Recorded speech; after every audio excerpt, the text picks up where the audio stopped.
Good morning mga tropa. For today's video mga tropa, samahan nyo ako. Meron tayong tropa na nag-request na kung pwede ba daw bisitahin yung kanyang munting negosyo na isang milk tea. So ano pa naman tayo, hindi man tayo suplado. So gagawin natin, pupuntahan natin ngayon. Siyempre, titikman natin yung pinagmamalaki niyang milk tea. Tara, samahan nyo ako. Mag milk tea muna tayo sa V&V Milk Tea, dito lang sa Barangay Dismo, Cabuyao, Laguna. Tara. Let's go! So pauwi na tayo ng bahay mga tropa, pero bago tayo umuwi, meron tayong dadayuhin na isang tropa na nagbebenta ng milk tea. So sabi niya one day sa post ko, sabi niya, tropa, baka pwede mo namang i-flex yung aking munting negosyo na isang milk tea. So sabi ko, sure, basta may oras tayo. So ngayon, since last day natin sa trabaho, tapos saktong-sakto mainit, maganda yung panahon, saktong-sakto magbi-milk tea tayo. Refreshing. So titikman natin yung mga bestseller niya mga tropa. Titikman natin yung bestseller niya. Siyempre para matikman natin at masabi ko kung masarap ba talaga yung kanyang mga milk tea.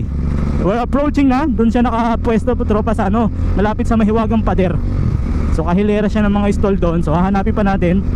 Tinanong ko siya kanina kung saan kasi hindi ko alam hindi ko kabisado. So nag-reply naman. Sabi niya doon daw siya malapit sa Mahiwagang Pader.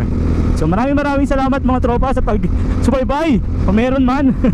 Medyo mahina yung views natin ngayon dahil ang content natin sa ngayon nagfo-focus ako sa laruan.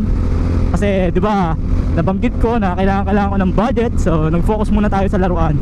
So dahil nag-focus tayo sa laruan, mostly mga content ko is puro laruan. So pagpasensyahan niyo na puro laruan mga content ko, puro kaperahan kasi kailangan natin ng pera. Dahil pag wala tayong pera, mangungutang na naman tayo. So ayoko na mangutang tropa, sa totoo lang. So hanggat maaari, kung kayang gawa ng paraan, gagawa tayo ng paraan. So yun yung ginagawa ko ngayon. So nakitaan ko ng potensyal yung pagbibenta ng laruan. Maliit ang tubo pero may kita. Hindi man ganun kalaki yung kita, pero sumasapat naman sa pangangailangan namin sa araw-araw. So samahan nyo ako sa aking araw-araw na content. Araw-araw magbenta ng laruan. So actually kahapon may bad news. Ayun ang kauna-unahang pagkakataon na hindi ko na-meet yung target natin na 400 pesos. So laki naman natin kahapon, laki ng kulang. Kulang tayo ng 170. So kailangan maka 570 tayo ngayong araw.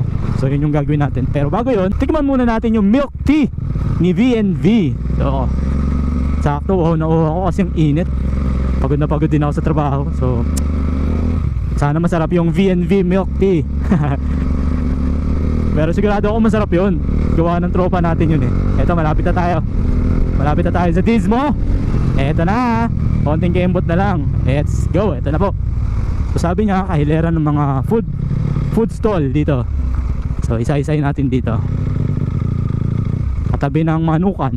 Saan ba yung manukan? Eto. Nandito ba yun? Nasaan ba? Dito. Dito. Nasaan ba? Wala. Wala. Nasaan kaya yun? Sa ginagawa daw. Where are you? Wala. Wala. Sa tabi ng giniba. Tabi ng manukan. Wala dito. Baka dito sa sa loob. Tingnan natin. Kasi ito yung giniba. Ito, itong Mahiwagang Pader, pinalaki. Nasaan yung V&V? Nasaan yung V&V? V&V, where are you? Ayun, nakita ko na. Ito pala. Ito pala si V&V. So parking lang tayo ng maganda dito. Natin yung cellphone. Cellphone lang, okay na. Hindi ako yun.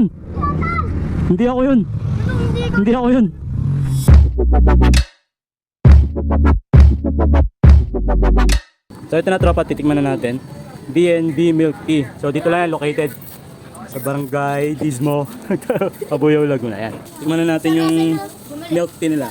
Anong flavor nito? Winter melon. Sabi ko kasi, ano ba yung best seller nila? So sabi niya ito daw. Pag dito masarap, di ko babayaran Okay lang. Hindi, joke lang. Sabi niyo.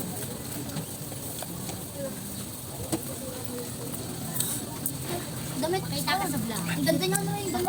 Sarap siya. So ito ate, magkano to? 39. So may 49 pesos yung mas malaki dito. Sarap. Sticker ka. Dumami yung pera ko ah. Chipisuin mo. Bumili rin tayo ng ano, ng pancake yan. Titinda ng pancake. Ito. Merienda muna tayo. Yung sticker. Sticker kaya. Sinenta mo na. Sarap ah. So sa lahat ng mga tropa natin dyan, gusto nyo ng milk tea, nandito lang yan. Gate 4. Hindi ko kasi alam talaga yung gate 4. So malapit lang siya dun sa may wagang pader. Paglabas nyo, ang kaliwa lang kayo, makikita nyo dito. May stall sila. B&B milk tea. Sarap siya tropa. Promise. Hindi ako nagbibiro. Ano naman yun? Ano ba yan? Meron na naman. Naloka naman tayo. Ang tawag dito? Sarap din ah. Graham balls. Kano to? Sete lang po. 7 daw. Bibigay. Ano kasi yung bibigay? Busog na ako. So ito yung choices tropa. Ito yung 39 pesos nila.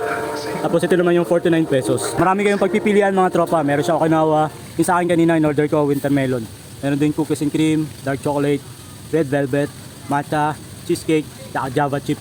Maubos yun na. Nagustuhan ko kasi hindi siya masyado matamis. Naubos na. Susunod, ibang flavor naman yung orderin natin. Eh magkano to te? 39. Ha? Libre pala to. Libre tayo ng 39 pesos. Kasi mas malaki dito tropa, 49 pesos. Susulit ka na sa 39 pesos pala. Pero next time magbabayad na ako. So susunod mga tropa, ibang flavor naman yung orderin natin. Hi guys! Ni-invite ko po kayo na tikman ng aming affordable na milk tea. Located po ito dito sa LISP Gate 4 po. So ang prices po ng milk tea namin is 39 and 49 lang po. Yun po. So there you have it mga tropa. If you like this video, please don't forget to like, share, and subscribe sa Buti Pa Si Tonton TV. Buti Pa Si Tonton. Peace! Bye-bye! Salamat sa milk tea, B&B Milk Tea Shop. Dito lang yan, Barangay Gizmo, Abuya, Ulago.